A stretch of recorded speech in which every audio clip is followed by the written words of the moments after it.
My name is Teresa. I am 34 years old, and I have been working as a computer programmer for the past 9 years. I have a younger sister named Janice. She is 30 years old, married to a man named Luke, and they have a 5-year-old son named Caleb. Since I graduated from college, I have been living in the same small one-bedroom apartment. It is nothing fancy, but it is comfortable enough for me. The best thing about it is that it has a good and reliable internet connection, which is all I really need for my remote job. For the last 4 years, I have been saving as much money as I possibly could. I skipped vacations, avoided unnecessary expenses, and put away every extra dollar. My goal was simple: to save enough for a down payment on my own home. Last month, I finally reached that goal. I was so excited that I immediately called my mom to share the news. "Mom, guess what? I finally saved enough for a down payment." I told her. "That's wonderful, honey. What kind of place are you thinking of getting?" she asked. "Just a small one-bedroom condo," I replied. "Something easy to take care of and affordable." There was a short pause before my mom said, "Teresa, don't be silly. You need to think ahead. You should buy something bigger, at least 5 bedrooms." I was confused. Why would I need so many rooms? It's just me. "Well," she said, "you might get married one day and have children. It's better to buy a place you can grow into instead of moving again later." I laughed. "Mom, I haven't even been on a date in over a year. Marriage and kids are not something I'm planning right now." "That's because you work too much," she replied. "Maybe if you had a nice, big home, you could invite people over, meet someone." I sighed. We had gone through similar conversations many times. My mom has been hinting about my single life for years. The next day, I hired a real estate agent named Mason to help me find the right place. He showed me several beautiful one-bedroom condos that fit my budget and would have been perfect for my lifestyle. But every time I found one I liked, my mom had something negative to say. "Too small. The kitchen is outdated. That neighborhood doesn't have good schools." Her comments didn't make much sense to me since I don't have children, but she seemed determined to have a say in my decision. After about 3 months of searching, my mom started coming along to the property viewings with me. At first, I thought it might be helpful to have her there, but I quickly realized that she had her own ideas about what my future should look like, and they were very different from mine. I knew I probably shouldn't have let my mom take over the house hunt, but at the time it felt easier than arguing with her and listening to endless complaints afterward. Once she got involved, Mason, the real estate agent, started showing us much bigger houses, 4 and even 5 bedrooms. They were way more than I needed or even wanted. But every time we stepped into one, Mom would make comments like, "This would be the perfect nursery," or "Imagine having your in-laws stay in this guest room." She spoke as if my future was already mapped out: marriage, kids, and a busy household, even though that wasn't my life at all. One afternoon, Mason showed us a beautiful 4-bedroom house with a large backyard. It was gorgeous, bright rooms, a modern kitchen, and plenty of space. It was also far more expensive than what I had planned to spend. Still, because I had been saving so aggressively for years, I could technically afford the down payment. That night, I sat down and ran the numbers. The monthly mortgage payments would be higher than I wanted, but if I cut back on other expenses, I could make it work. When I told Mom I was thinking about it, her reaction was immediate. "That's my smart girl. You won't regret this. That house has everything you could ever need." I wasn't completely convinced. Deep down, I knew it was more than I wanted to handle. But I was tired of looking. And maybe, just maybe, Mom was right. What if I did meet someone? What if I started a family? Wouldn't I be glad to have the space then? So, I scheduled a second viewing.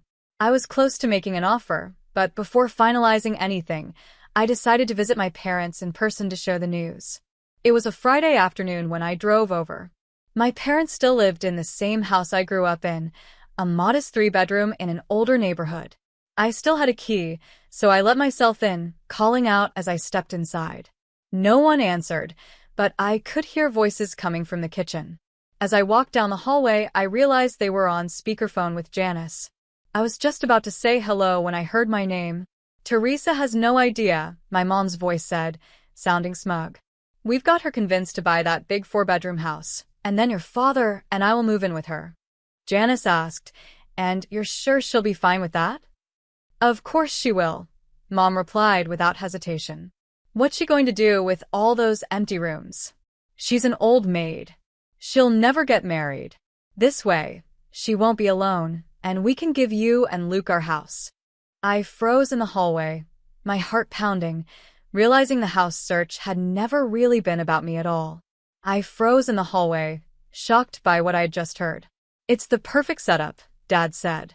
We won't have to pay rent or any bills anymore. Teresa makes good money. She can handle everything. And we'll even have extra to send to you, Beck. So Teresa has no idea? My sister asked. Mom laughed. Not a clue. She always does what we tell her. Whatever house we want her to buy, she'll buy it. I've got her completely under control.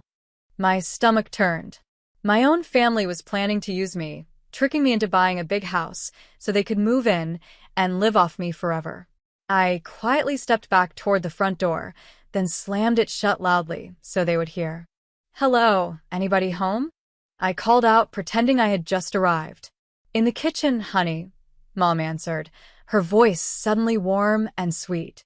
We were just talking about you. Yeah, I bet you were, I thought, forcing a smile as I walked toward the kitchen, my mind still spinning from what I had overheard. When I entered, my hands shook slightly as I tried to look calm. Mom and Dad were sitting at the table, the phone lying between them. Hi, sweetie, Mom said, quickly ending the call. How's the house hunting going? Have you decided on that beautiful 4-bedroom yet? I'm still thinking about it, I replied, trying to keep my voice steady. There are a few things I need to consider before making such a big decision. What's there to think about? Dad asked. Your mother and I both agree it's perfect for you. I'm sure you do, I thought bitterly. The mortgage payments would be pretty high, I said aloud. I'm not sure I want to be that financially stretched. Oh, but it's such a good investment, Mom insisted. Property always goes up in value. I nodded politely and quickly changed the subject, asking about their garden while my thoughts raced. Throughout dinner, I smiled, nodded, and made small talk. But inside, I was replaying every word I had overheard, realizing I could no longer trust them the way I once did. I smiled and nodded at all the right times during dinner, pretending everything was normal. But inside, I was furious. My own parents were planning to live off me for the rest of their lives while giving my sister a free house. When I left about an hour later, I got into my car and finally let the tears fall. I felt betrayed, used, and incredibly foolish. How had I not seen this coming? Looking back, the signs were obvious. Mom constantly pushing for a bigger house, their sudden interest in my money, and the endless calls asking about my progress with the realtor. I drove home in a haze, my thoughts spinning. As soon as I walked into my apartment, I grabbed my phone and called my old college roommate, Natalie. She had moved to Oklahoma after graduation, but we had stayed close. Natalie, you won't believe what just happened, I said when she picked up. Then I told her everything I had overheard at my parents' house. Those manipulative jerks, Natalie said when I finished. You need to get as far away from them as possible. I know, I sighed. But I've been saving for 3 years. I really want to buy a place. So buy one, she said firmly. Just not where they expect. Buy a place here in Oklahoma City. It's beautiful. There are lots of tech jobs, and the best part, it's 1,500 miles away from your toxic family. I laughed, thinking she was joking, but she kept going. I'm serious. My real estate agent, Brittany, is amazing. I can ask her to send you some listings. You could do virtual tours, and I could check out any places you're interested in. The more I thought about it, the better it sounded. A clean break. A fresh start. You know what? I said. Let's do it. Have Brittany send me some options. The next day, Brittany emailed me a dozen listings for small houses and condos in Oklahoma City. I was surprised by how much more affordable they were compared to the area where I lived now. I could get a cute 4-bedroom house there for less than a 1-bedroom condo here, I thought, feeling a spark of excitement for the first time in weeks. That night on the phone, I told Natalie more about my plans. And Oklahoma City has the fastest municipal internet in the country, she added. Perfect for your remote work. While we were talking, my mom's name popped up on my phone. I ignored it, but she called back right away. Sorry, I have to take this, I told Natalie. It's my mom. Put her on speaker, Natalie whispered. I want to hear this. I answered. Hi, Mom. Teresa, why haven't you made an offer on that house yet? The realtor called and said another couple is interested, she said. There's a delay with some paperwork. I lied smoothly. The seller is having issues with the title. Well, tell your realtor to hurry things up. You don't want to lose this opportunity, Mom insisted. I'll see what I can do, I said, rolling my eyes at Natalie. Your father and I were talking, and we think we might help you with some of the furnishings for the new place, she continued. We have that nice guest bedroom set we never use. I bit my tongue, now fully seeing through her so-called generosity. That's kind of you, Mom. I'll let you know. After I hung up, Natalie shook her head.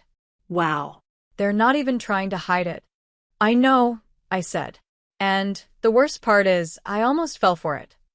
Over the next few weeks, Brittany, the real estate agent in Oklahoma City, showed me more houses through virtual tours. Then I found it a charming 4-bedroom cottage with a small yard and a dedicated office space. Natalie went to see it in person for me. Man, this place is perfect for you, she said when she called. It's on a quiet street, the neighbors seem friendly, and the internet speed is amazing. I made an offer that same day, and it was accepted within hours.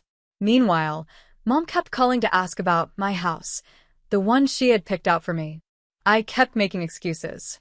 There's still a delay with the paperwork, I told her one day. The seller might be having second thoughts. It might fall through.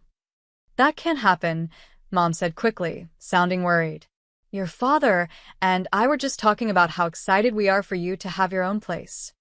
Yeah, I bet you were, I thought to myself. I signed the final paperwork for my Oklahoma City house remotely, with Brittany handling the closing details. The whole time, my parents had no idea what I was really doing. A week after closing on my Oklahoma City house, Mom called again. Teresa, your father and I have been talking, she began. We're planning to renovate our house soon, and we'll need somewhere to stay during construction. Here it comes, I thought. We were thinking we could stay with you in your new house when you buy it, just temporarily, of course. Of course, I repeated, forcing my voice to sound calm while gritting my teeth. And since we're on the subject, she continued, the renovation will be quite expensive. We were hoping you might be able to help us out with some of the costs. I almost dropped the phone.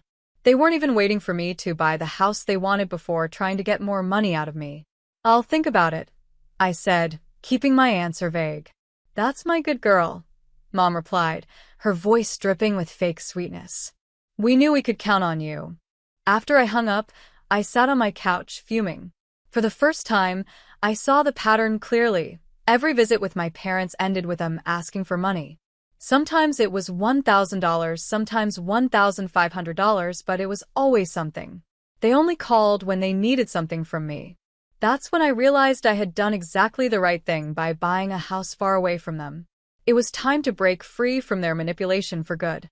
With my Oklahoma City house officially mine, I knew I couldn't keep lying forever. Sooner or later, I would have to tell them. And honestly, I was tired of the constant pretending, even if they deserved it. I called my mom. I have news about the house situation, I said. Oh, she asked. I've made a decision, Mom. I bought a house. You what? She practically screamed. The 4-bedroom? Why didn't you tell us first? We could have helped with the paperwork. I'm sure you would have, I thought to myself bitterly. I'd like to tell everyone at once, I said aloud. Can we have dinner at your place this Friday? I'll share all the details then. Of course. I'll make your favorite lasagna. And I'll invite Janice and Luke too. They'll be so excited. I bet they will be, I thought. That Friday, I drove to my parents' house with butterflies in my stomach. I knew this conversation had to happen, but I was nervous. As I pulled into the driveway, I saw Janice's car already there. Mom greeted me at the door with a hug. There's my homeowner. I'm so proud of you, honey. Dad patted me on the back as I stepped inside. Let me get you a drink. This calls for a celebration.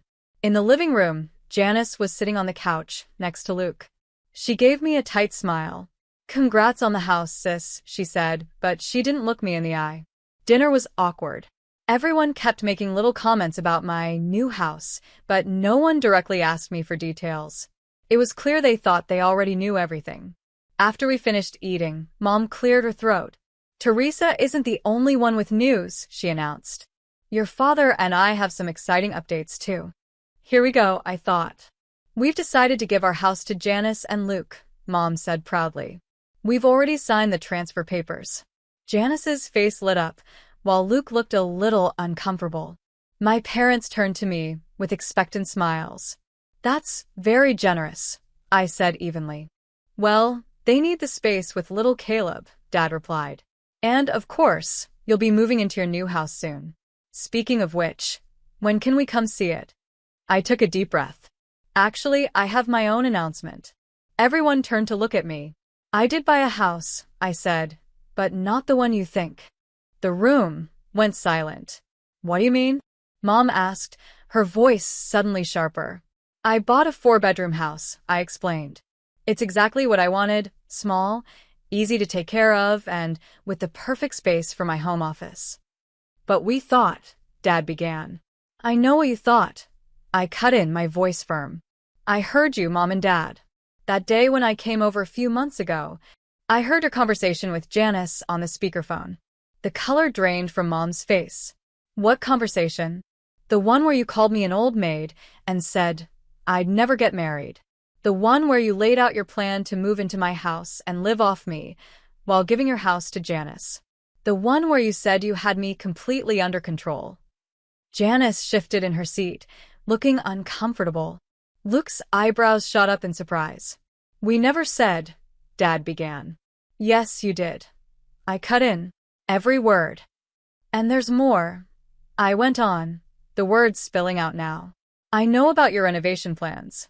How you expected me to let you live in my house and also pay for fixing up your old house before handing it over to Janice. Teresa, you're exaggerating, Mom said quickly, trying to sound calm. We just thought it would be nice to help each other out. Family helps family. Except this wasn't mutual help, was it? This was you taking advantage of me, using me like an ATM, while treating Janice like the only child who matters. That's not fair, Janice said. Isn't it? Did you know about their plan to move in with me? I asked. Janice's eyes darted away. She knew. And here's the thing you all need to understand, I continued. You won't be moving in with me. Ever. Because the house I bought isn't even in this state. Dead silence filled the room. What? Mom finally whispered. I bought a house in Oklahoma. I'm moving next week. Oklahoma. Dad sputtered. But that's 200 miles away. Yes, it is, I said firmly. Mom started crying. Not quiet tears, but loud, dramatic sobs. How could you do this to us? We've already signed over the house to Janice. That was your choice, I said calmly. Just like this is mine. But where will we live? Dad demanded. I gestured around the room. This is a 5-bedroom house. Plenty of space for all of you. Janice shot me a nasty look. Clearly, she hadn't planned on having our parents as roommates. We'll find your new address, Mom said through her sobs. We'll come visit. No, you won't, I replied calmly, because I'm not telling you where I live. You can't cut us off like this, Dad shouted. I'm not cutting you off. I'm setting boundaries, something I should have done years ago. I stood up from the table. I've been your personal bank for too long. Every visit ends with you asking for money. Every call has a hidden agenda. Not anymore. After everything we've done for you, Mom cried. What exactly have you done for me lately, Mom? Other than try to manipulate me into supporting you for the rest of your lives. No one answered. I'm leaving now, I said, grabbing my purse. I hope someday we can have a healthier relationship, but that's up to you. Teresa, wait. Janice called as I walked toward the door. I stopped and looked back at her. You can't just leave like this. Mom and Dad need somewhere to live. They have somewhere, I said, gesturing toward her. Right here with you. Enjoy your house, Beck. It comes with strings attached. The look on her face almost made me laugh. She had been fine with their plan when she thought she'd get a free house out of it. Now that she was stuck living with them, she suddenly saw the problem. What about holidays? Mom called after me. What about family? I'll send a card, I replied, closing the door behind me. As I drove away, I felt lighter than I had in years. The confrontation had been hard, but it was necessary. For too long, I had been the family doormat, and it was finally over. When I got back to my apartment, I started packing with a new energy. In 1 week, I'd be in my new house, in my new city, starting my new life. But even as I packed, the calls began. First my parents, then Janice, then aunts, uncles, and cousins I barely spoke to. Suddenly, everyone needed to check in, and just happened to ask for my new address. After the 20th call in 3 days, I blocked my parents' numbers. Then came the emails, fake apologies mixed with guilt trips, and demands to know where I was going. I ignored them all. Moving day came faster than I expected. I had hired a small moving company to take my few belongings to Oklahoma, and Natalie had arranged for everything to be delivered to my new address the day after I arrived. I arrived in Oklahoma with only the essentials. I had sold most of my furniture and planned to start fresh. After doing one last check of my old apartment, my phone rang. The number wasn't saved, but I was sure it was another relative trying to get my new address. I declined the call and switched my phone to airplane mode. I wasn't dealing with any more family drama today. The flight to Lawton was calm, and for the first time in weeks, I felt like I could breathe. Natalie was waiting for me at the airport, smiling from ear to ear. She pulled me into a hug. Welcome to Oklahoma. Are you ready to see your new home? More than ready, I said. The drive to Oklahoma City was beautiful, with mountains stretching across the horizon. When we pulled up to my new house, my eyes filled with tears. It was perfect, a small blue cottage with white trim, a cozy front porch, and a maple tree in the yard. What do you think? Natalie asked. I love it, I said, wiping away a tear.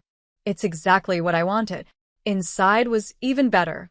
The walls had been freshly painted, the kitchen was small but modern, and the second bedroom had built-in bookshelves that would be perfect for my home office. The internet is already set up, Natalie told me. I had them install it yesterday, so you can start work right away if you want. I hugged her tightly. Thank you for everything, Natalie. I couldn't have done this without you.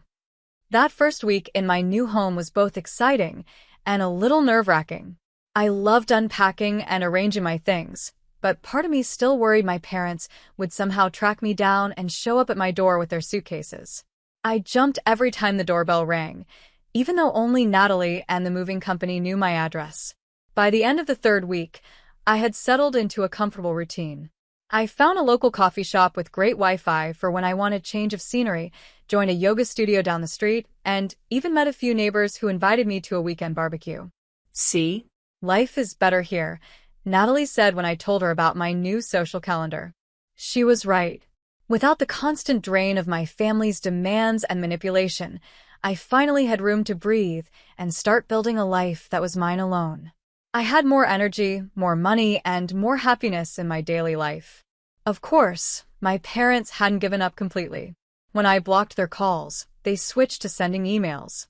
Some were guilt trips. How could you abandon us after all we've done for you? Others were fake apologies. We're sorry if you misunderstood our intentions. I set up a folder called Toxic Family so those messages went there automatically. That way, I didn't have to see them unless I wanted to. One day, about 4 months after I moved, my Aunt Kayla, my mom's sister, called. Unlike my parents, Kayla had always been honest with me, so I answered. Teresa, how are you? She asked. I've been worried. I'm good, Aunt Kayla. Really good, actually. I'm glad to hear it. She paused for a moment. Your mother told me you moved out of state. I did. She's been difficult since you left. I let out a short laugh. I can imagine. No, it's not what you think, Kayla said. Your parents are living with Janice and Luke now, and it's not going well. I wasn't surprised, but I stayed quiet so she could continue. Luke and your dad never got along, and now that they're under the same roof, they fight all the time. Luke keeps reminding your parents they're guests in his house, and your dad keeps insisting it's still their family home. A small, petty part of me felt satisfied hearing that. That sounds uncomfortable. It is. And now Janice is pregnant again. That caught me off guard. Really? Yes. She's due in 8 months, and she's talking about turning your parents' bedroom into a nursery. I couldn't help but laugh. Let me guess, Mom and Dad aren't thrilled about that. They're panicking, Kayla confirmed. They've realized they have nowhere else to go. They were counting on moving in with you. Well, that was never going to happen. I know, Kayla said. For what it's worth, I told your mother she was wrong to try and manipulate you like that. I think she's starting to understand how badly she messed up. I appreciated Kayla's honesty, but I wasn't ready to forgive. Thanks for letting me know. I hope they figure something out. They're talking about renting an apartment, Kayla said. But they're worried about paying for it on their own. They managed before they tried to mooch off me. They can figure it out again. You're not going to help them? Kayla asked, though without judgment. No. I'm done being their ADM. They made their choices. Now they get to live with the consequences. After I hung up, I sat on my porch swing, thinking about what Kayla had told me. My family's big plan had completely backfired. They had signed over their house to Janice, expecting to move in with me, and now they were stuck as unwanted guests in what used to be their own home. I didn't feel guilty, not even a little. They had tried to take advantage of my generosity and independence while mocking me behind my back. If they were struggling now, it was because of their own choices. That evening, I walked through my little house, taking time to appreciate every room. My cozy living room with a soft reading chair by the window. My quiet bedroom with a handmade quilt I had treated myself to at a local craft fair. My office with its perfect desk setup and the fastest internet I had ever had. This was my home. Mine alone. No one could take it from me or move in without my permission. For the first time in my adult life, I felt truly free. Free from manipulation. Free from constant pressure. Free from being treated like a source of money instead of a person. As I got ready for bed that night, I thought about my family one last time. Maybe someday we could have a better relationship. Maybe not. Either way, I was fine. I had made the right choice for myself, and I didn't owe anyone an apology for that. My phone buzzed with a text from Natalie. Saturday hike? The fall colors are amazing right now. Absolutely, I texted back. Can't wait. I set my phone down and smiled. My new life was here, and it was already better than I had ever imagined.